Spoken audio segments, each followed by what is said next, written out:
இரவு ஜெபம். கர்த்தருக்கு ஸ்தோத்திரம். சங்கீதம் 35:10. சிறுமைப்பட்டவனை அவனிலும் பலவானுடைய கைக்கும் சிறுமையும் எளிமையுமானவரை கொள்ளையர்களின் கைக்கும் தப்புவிக்கிற உமக்கு ஒப்பானவர் யார்? கர்த்தாவே என்று என் எலும்புகளெல்லாம் சொல்லும். எங்களை நேசிக்கிற நல்ல இயேசுவே, இந்த நாள் முழுவதும் உம்முடைய பிரசன்னம், பாதுகாப்பு, ஆசீர்வாதம், வழிநடத்தல் எங்களோடு இருந்ததற்காய் நன்றி செலுத்துகிறோம் ஏசப்பா.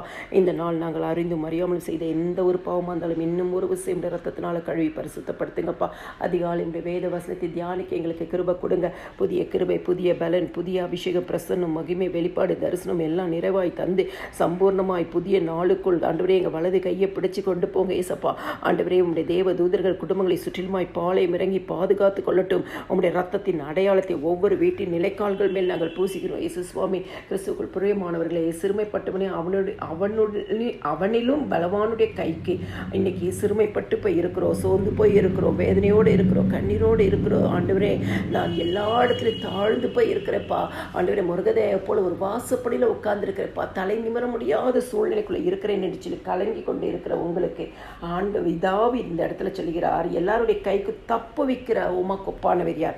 இன்னைக்கு இப்படிப்பட்ட சூழ்நிலை கடந்து போகிற உங்களுக்கு ஆண்டவர் இந்த சூழ்நிலையை மாற்றி உங்களை தப்பு வைக்க அவர் வல்லமையும் உண்மையுள்ள தேவனுமாய் இருக்கிறார். சிறுமையும் எளிமையும் ஆனவர்களை கொள்ளையிடுகிறவன் கைக்கு தப்பு வைக்கிறாராம். இன்னைக்கு உங்களுக்கு விரோதமாக அநேக காரியங்கள் எழும்பி இருக்கலாம். இன்னைக்கு உங்களுக்கு விரோதமாக அநேக வார்த்தைகள் எழும்பியிருக்கலாம். இன்னைக்கு உங்களுக்கு விரோதமாய் குடும்பத்தின் மத்தியிலே ஏதோ சூழ்நிலைகள் உருவாயிருக்கலாம். இன்னைக்கு உங்களுடைய வாழ்க்கையில் அலுவலகத்திலேயோ வேலை செய்கிற இடத்துலையோ இல்லை, நீங்கள் ரொம்ப நம்பி நிற்கிற ஜனங்களாக இருக்கலாம்.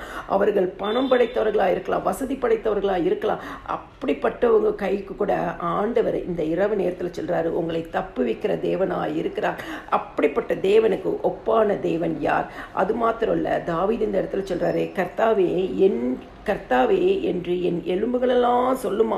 அதாவது நாம் சாட்சி சொல்லும்படியாய் கர்த்தர் மாற்றுவாராம். நம்மளுடைய ஆவி, ஆத்மா, சரீரம் இணைந்து தேவனை, ஆண்டவரை நீர் உமக்கு ஒப்பானவர் யார்? இந்த சூழ்நிலையெல்லாம் என்னை மாற்றினீங்களே என்று சொல்லி, இந்த சூழ்நிலைக்கு என்னை தப்புவித்தீங்களே என்று சொல்லி சாட்சி கொடுக்கும்படியாய் கர்த்தர் மாற்றுவாராம். கிறிஸ்துக்குள் பிரியமானவர்களே, வார்த்தையை நம்ம பிடித்து ஜெபிக்கும் பொழுது அந்த வார்த்தையின் படியே கர்த்தர் நம்மளை ஆசீர்வதிப்பார்.